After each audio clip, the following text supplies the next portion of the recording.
বাবা বর্ধমানেশ্বর শিব মন্দিরে জল ঢালার প্রস্তুতি ঘিরে তৎপরতা তুঙ্গে। কাটোয়া থেকে জল তুলে নিয়ে আসছেন জলযাত্রীরা।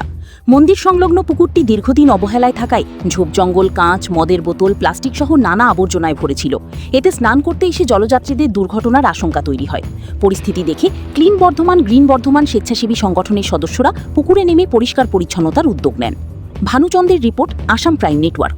ধর্মস্থানও ছাড়েনি, কোনো ধর্মস্থানও ওনারা বাদ দেয়নি যেখানে এই ধরনের অপ্রীতিকর কাজ, এই মদের বোতল পাওয়া যাচ্ছে।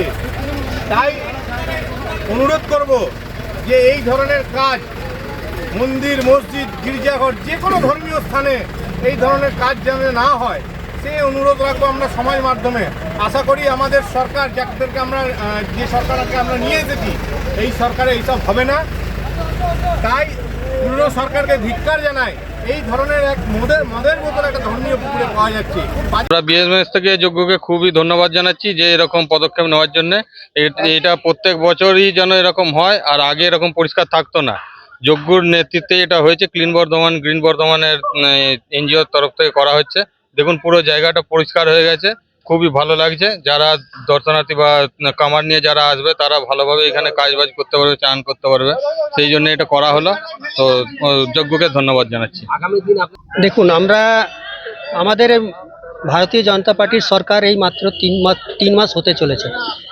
এই মাসের মধ্যেই আমরা আমাদের বিধায়িকা যিনি আছেন মৌমিতা বিশ্বাস মিশ্র মহাশয়, ওনার উদ্যোগে আজকে প্রত্যেক জায়গা, প্রত্যেক পুকুর, প্রত্যেক শহর, গ্রাম, এখান অবধি কি ঘর অবধি আমরা এই পরিষ্কার পরিচ্ছন্ন রাখার বার্তাটা দিচ্ছি।